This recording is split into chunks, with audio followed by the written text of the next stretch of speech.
At narito na naman ang mainit na balita mula sa mundo ng politika. Isang nakakabahalang balita ang sumiklab ngayon tungkol sa isang revelasyon mula kay dating Pangulo Rodrigo Roa Duterte. Si Duterte ay nagbahagi ng mga hindi inaasahang impormasyon na magbibigay ng malaking epekto sa mga kasalukuyang kaganapan sa bansa. Ito na nga ba ang simula ng mga pagbabago sa ating politika? Ayon sa naging pahayag ni dating Pangulong Duterte, ito ay isang matinding sikretong ibinunyag na ngayon lamang nalaman ng publiko. Ang pangalan ni Pastor Apollo Kibuloy na isang kontrobersyal na relihiyosong leader ay muling naging sentro ng usapan matapos lumabas ang mga bagong detalye patungkol sa kanya. Ang tanong ng marami, ano nga ba ang koneksyon ni Kibuloy sa mga nangyaring isyu sa politika? Ayon kay Duterte, isang malaking iskandalo ang ibinunyag ni Kibuloy noong nakaraang taon na nagdulot ng pagkabahala sa mga ahensya ng gobyerno. Hindi pa malinaw kung paano ito nakarating kay Duterte, ngunit siya ay nagsabi na may mga impormasyon na naglalantad ng lihim na operasyon na may kaugnayan kay Kibuloy at sa ilang matataas na opisyal ng gobyerno. Isang seryosong isyu ito na tiyak na maghahatid ng mga bagong katanungan sa ating mga mamamayan. Bukod sa isyong ito, napag-alaman natin na may mga dokumento na lumutang na may mga pag-uusap na naganap sa mga pribadong pulong na di umano'y nakapaloob sa mga hindi may paliwanag na transaksyon. Kaya naman, ngayon, ang mga lider at ahensya ng gobyerno ay nagsasagawa na ng mga hakbang upang masusing imbestigahan ng mga aligasyong ito. Puno ng mga takot at pangamba ang mga taong sangkot dahil tila lumalabas na ang mga lihim na hindi nila kayang itago. Samantala, ang mga taga-suporta ni Kibuloy ay mariing itinanggi ang mga paratang laban sa kanilang leader. Ayon sa kanilang pahayag, ang mga akusasyong ito ay isang pagsasabotay at hindi makatarungan, ngunit isang bagay ang tiyak. Ang revelasyong ito ay binunyag ni dating Pangulong Duterte ay nagpasikot ng mas matinding usapin at usapin tungkol sa katiwalian at kapangyarihan ng bansa. Patuloy ang mga pagsisiyasat ang mga kasunod na hakbang ay tiyak na magiging isang malaking pagsubok sa kasalukuyang administrasyon. Ano nga ba ang magiging epekto ng revelasyong ito sa ating bansa at sa mga taong nakapaligid sa mga controversial na personalidad? Abangan natin ang mga susunod na kaganapan sa mga susunod na linggo. At yan nga mga balitang ating pagkakatutukan, at kung bago ka pa lamang sa aking channel ay huwag kakalimutang mag-like, share and subscribe para updated ka sa aming mga bagong balita dito sa Tatak Pinas.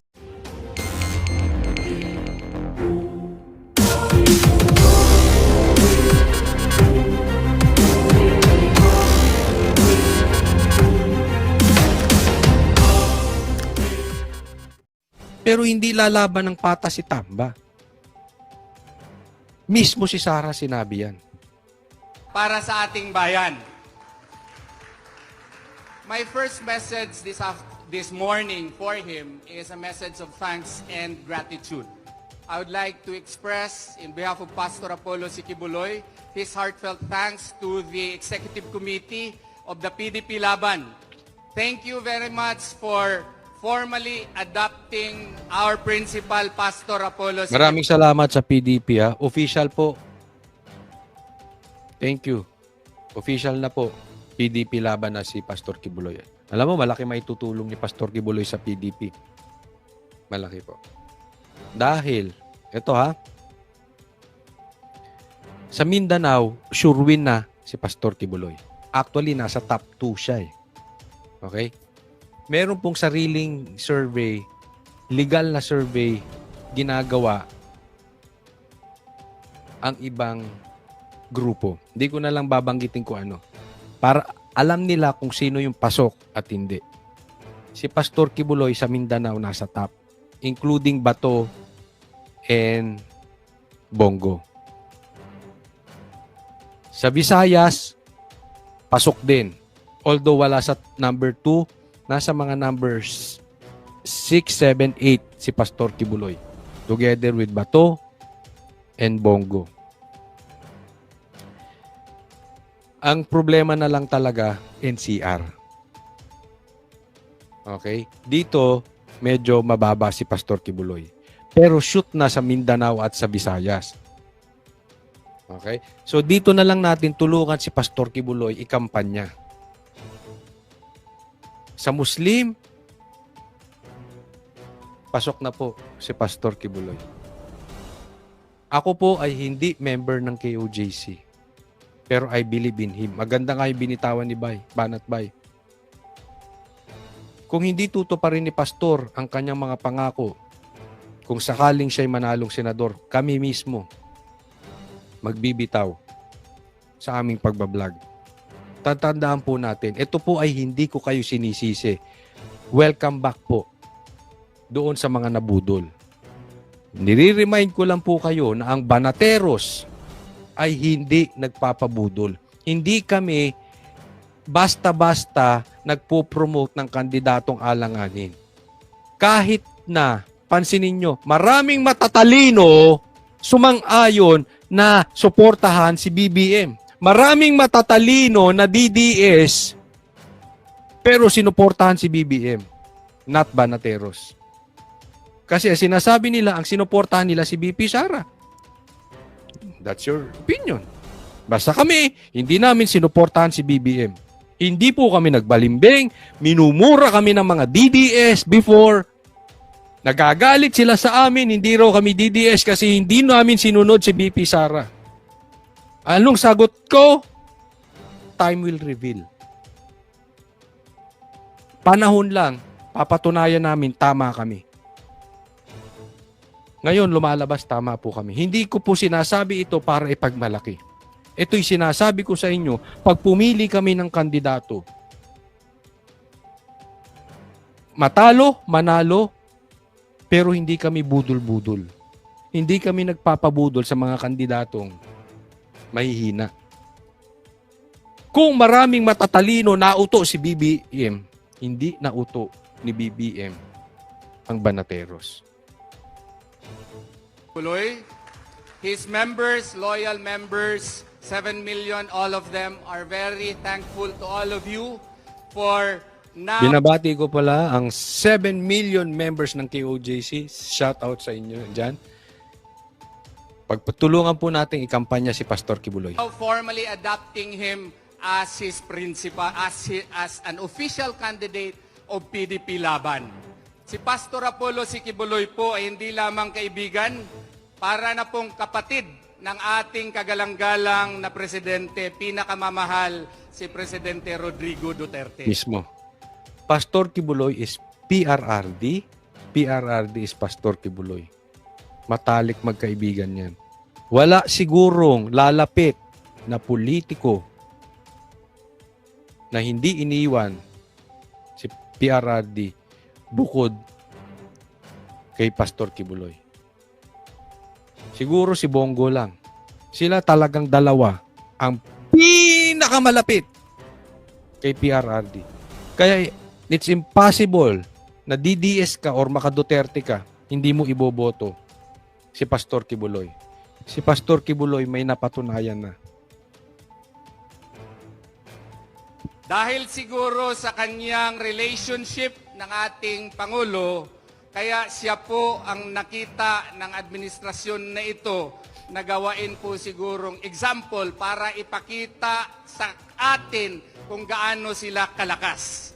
Yon. Totoo yung sinasabi ni Atty. Toriong. Kaya ginigipit si Pastor Kibuloy para ipakita at takutin tayo na malakas ang gobyerno, huwag kayong kukontra sa amin. Kayong mga malalapit kay Duterte. Gaya mo, Pastor Kibuloy. Yan po. Kaya naman po hinaharas si Pastor Kibuloy because of the Duterte. Kaya nakita po ninyo ang aming nadaranasan. Nakita ninyo kung ano ang na-experience namin. Yes. Pinasok kami. Nandoon kami mismo for more than 16 days bago pa dumating yung pulis. Yan yung sinasabi ko na sinabi ni Marcos, doon sa 5,000 pulis na pumasok sa KOJC, ni isa walang baril. Kaya nga, sinasabi ni Marcos, walang baril na pumasok sa KOJC. Walang blank items. At wala din siyang alam sa droga. Tandaan nyo, tinawag na bangag ni PRRD si Marcos.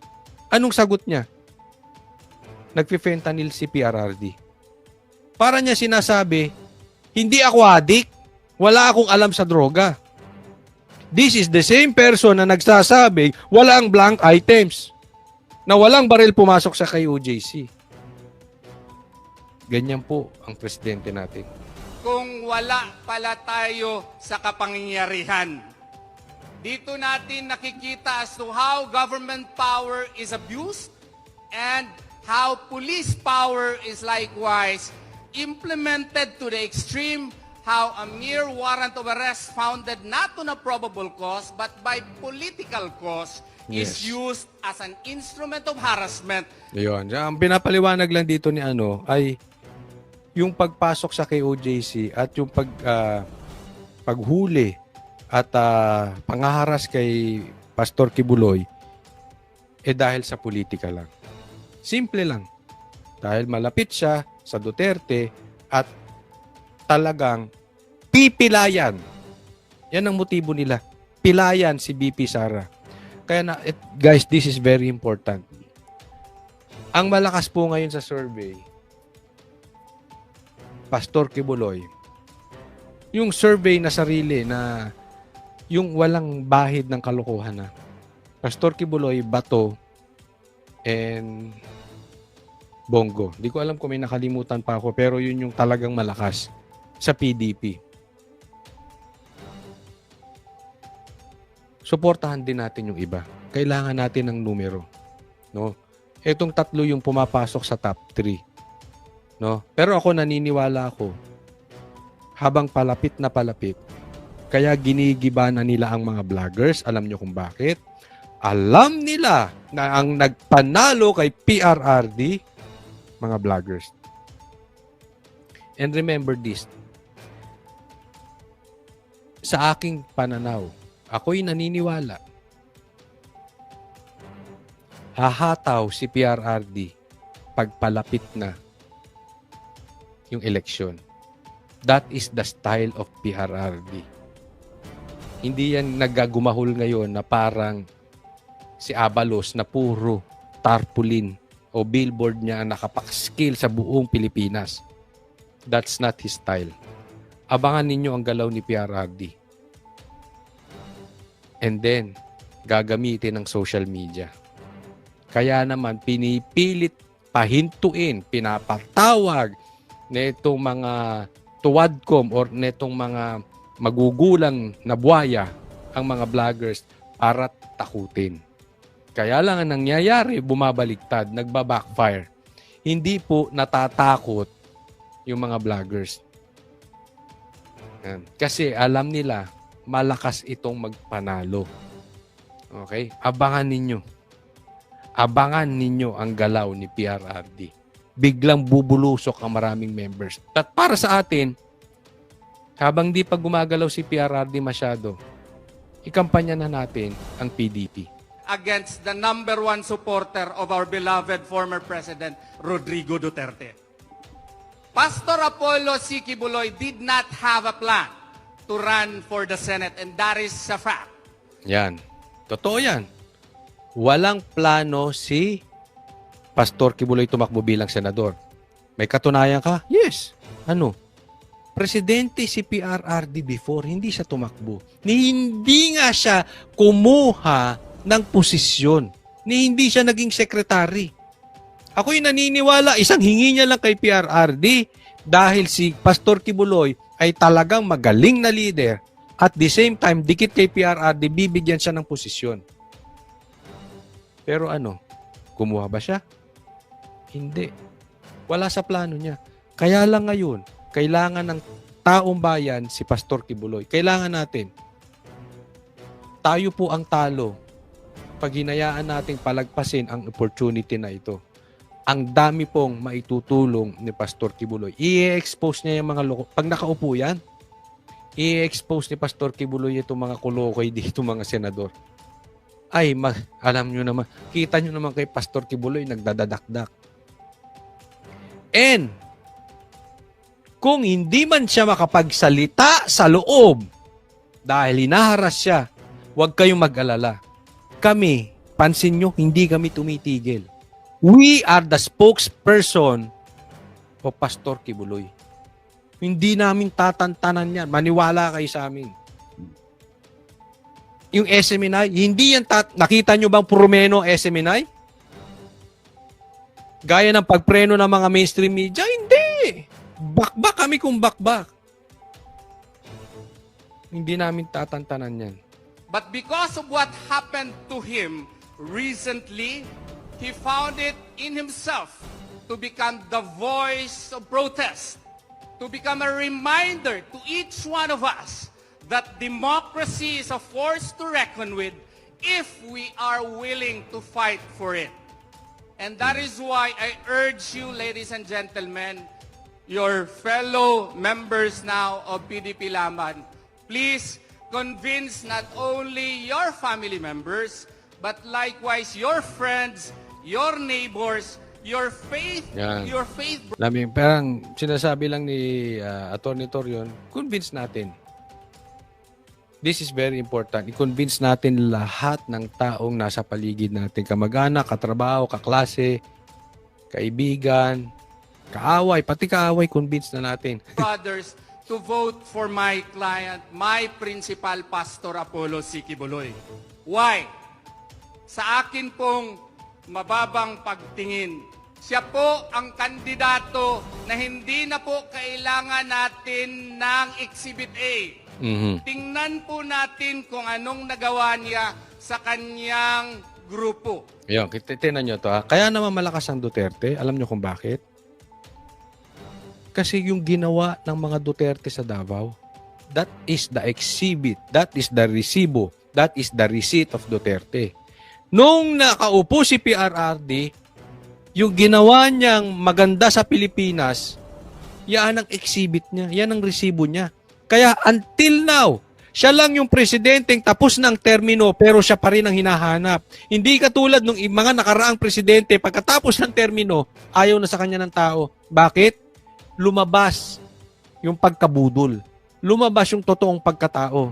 Walang nagawa ng urakot lang. Si PRRD lang yung ganyan. Same thing kay Pastor Kibuloy. Si Pastor Kibuloy may exhibit. Yung grupo, yung kanyang simbahang KOJC. Again, we are not members of KOJC and yet we are supporting. Bakit? Hindi namin nabalitaan lang. Nakita ng aming mata ano ang ginawa niya sa KOJC. At doon sa mga taong nakapaligid. Not only the members, pero yung pati yung mga bata, yung mga hikahos ay tinutulungan niya kahit hindi members. Sa kanyang organisasyon. Ako po ay isang balik Islam. Hindi po ako miyembro ni Pastor Apollo C. Kibuloy. But Same I thing could with us. sense and I could see within my two eyes and in my heart how devoted his members to him. Ano may sinasabi niya ni Atty. Torion? Hindi siya Muslim siya. Pero nakikita niya kung gaano ka-devoted o kung gaano ang pagtingin ng mga members niya sa kanya. Alam mo yung nakikita ni Atty. Torion? Yan ang nakikita. Kasi ang tagal namin nagsama ni Atty. Torion dyan sa Siege. Araw-araw kami nagkikita niyan. At araw-araw din namin kasama ang mga taga-KOJC. One thing for sure, KOJC members are not plastic. Hindi sila urukan. And until now, kung anong nakita namin sa KOJC sa Davao, yun ang nakikita namin sa SMNI sa Makati, yun ang nakita namin sa KOJC sa Hong Kong, yun ang nakita namin sa KOJC Japan, etc. etc. Kung saan man kami mapunta, pare-parehas. Hindi plastic. Matitinong tao. And look at his achievements as a private person. As a private person, he founded KOJC, he founded SMNI, he founded the once humble JMC and still humble now, but by the grace of Allah subhanahu wa ta'ala, he has taken this organization to greater heights. Ayan. Sinong politiko na may merong achievement na ganyan? Maraming members. Sabihin na lang natin kung hindi man siya pastor, sinong politiko yung maraming members? Meron siyang eskwelahan na maayos. Marami siyang members. Marami siyang natulungan. Sino? Wala akong nakikitang politikong ganyan. Without any buds of corruption, without any hint of any irregularities whatsoever. Kita namin yan kay pastor. Hindi corrupt. Hanap ka ng politiko na hindi corrupt. Hindi po corrupt. Mamaya ipapaliwanag ko. Again, nakikita namin eh. Kaya willing kaming itaya ang karir namin kay Pastor Kibuloy kung hindi niya matutupad. Bakit? Hindi plastic eh. Talagang makakatulong sa ating bansa si Pastor Kibuloy. So if you bring this man to the Senate with his intelligence and his love for the country, I do believe that this country will move forward, not only because of himself, but because of his advocacies and because of his love for our country. Yes. Aabante tayo pag nanalo ito si Pastor Kibuloy. Isipin yung mabuti. Wala, kung meron mang tao na pwedeng katulad ni ni PRRD, yan si Pastor Kibuloy sa Senado. Not even Bongo, not even Bato. Hindi ko po sila sinisiraan. Maayos sila, let's vote for them. Pero yung tapang ni PRRD, yung karisma ni PRRD, yung galit sa adik, galit sa mga makakaliwa, komunista, at hindi corrupt, siya yun.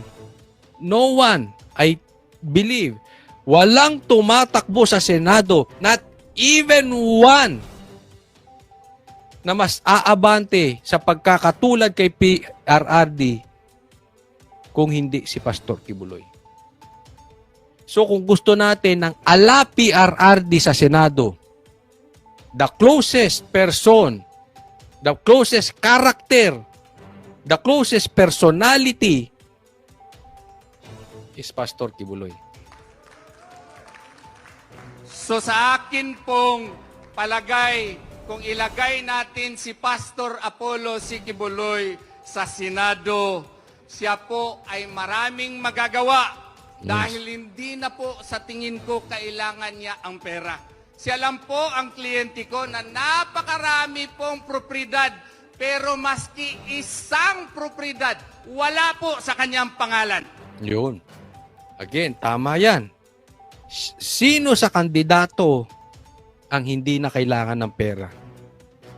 Mayaman na. Lahat ng kailangan pwedeng ilapag sa harap niya. Si Pastor Kibuloy lang. Hindi niya kailangan mangurakot. And at the same time, napakayaman niya. At napakagiving. Bakit? Wala sa kanyang pangalan lahat ng ito. Ang may-ari ng mga ari-arian ng KOJC ay ang mga workers, ang mga members mismo. Wala sa kanya. Naipaliwanag sa amin yan ito nung kukwentuhan ko si MJ Mondehar, sabi niya.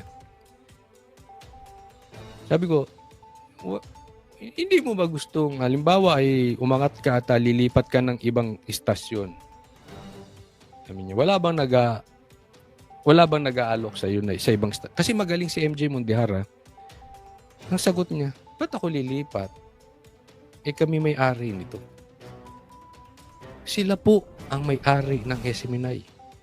Sila ang may-ari ng Kingdom. Sila ang may-ari ng KOJC.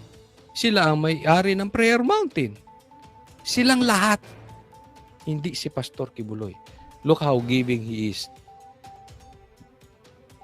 When I had a case in Hawaii, I think you know that, he sent me there to Hawaii because allegedly he was arrested on a trumped-up charge. I went there, prayed to Allah subhanahu wa ta'ala, drafted a letter to the FBI as well as Department of Homeland Security, and by the grace of Allah, the airplane was surrendered to me. And he was so happy. Oh, binigay sa akin kaagad. Akala nung lawyer namin sa Amerika makapag-acceptance fee na naman siya. Acceptance fee po doon, magipag-usap ka lang ng abogado. Naku, ang $2,000 per hour po. No? So, ang mahal. But by the grace of Allah, naku, pina-release sa akin, ang saya-saya niya. Pinapunta niya ako sa mga properties niya, akala ko kanya. sa bawat estado po.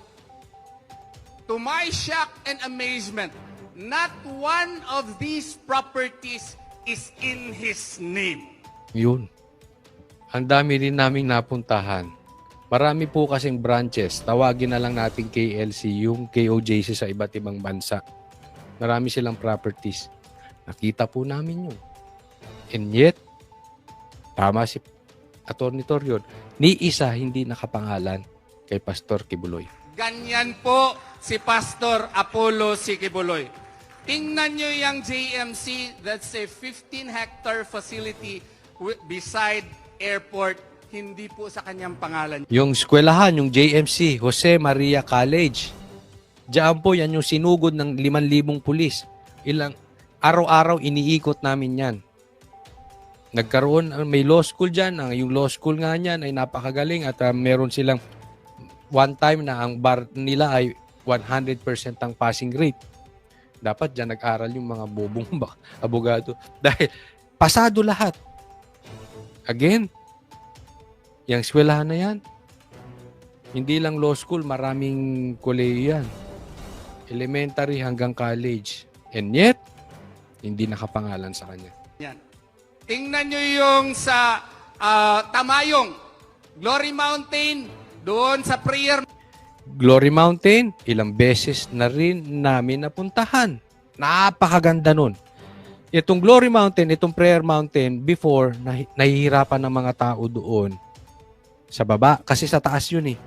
Pinatayuan ni Pastor Kibuloy ng daan na nakikinabang ang buong syudad.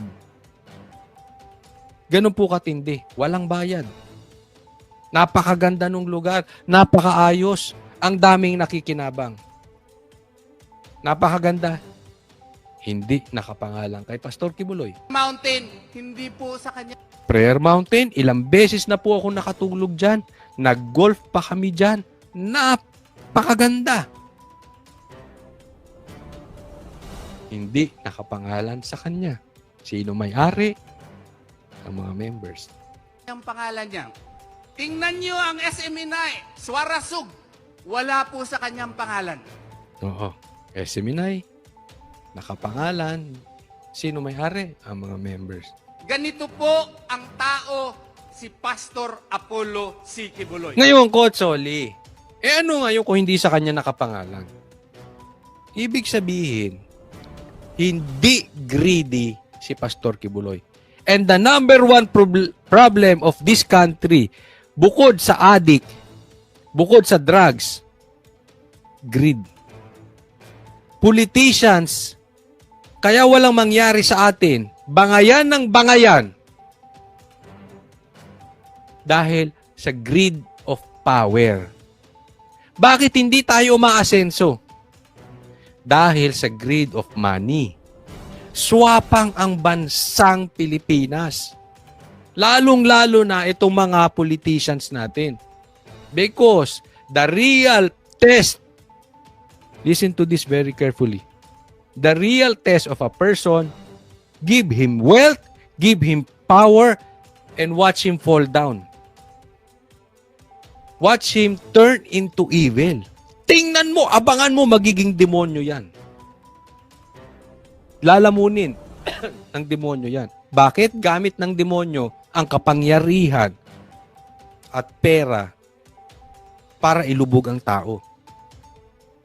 Kapangyarihan, na kay pastor. Pera, na kay pastor. Nilubog ba siya? Hindi. Hindi siya greedy. Hindi siya greedy sa kapangyarihan. Hindi siya greedy. Anong ginagawa niya sa pera? Tinutulong sa members. At kahit hindi members, tinutulungan. Ang daming scholar dyan sa JMC. Ang daming pinag-aaral niyan. Ang daming kabataan na wala siyang pakinabang. Pero pinag-aaral niya, dinadamitan. Coach, nabalitaan mo yan? Hindi namin nabalitaan. Nakita namin. Mismo.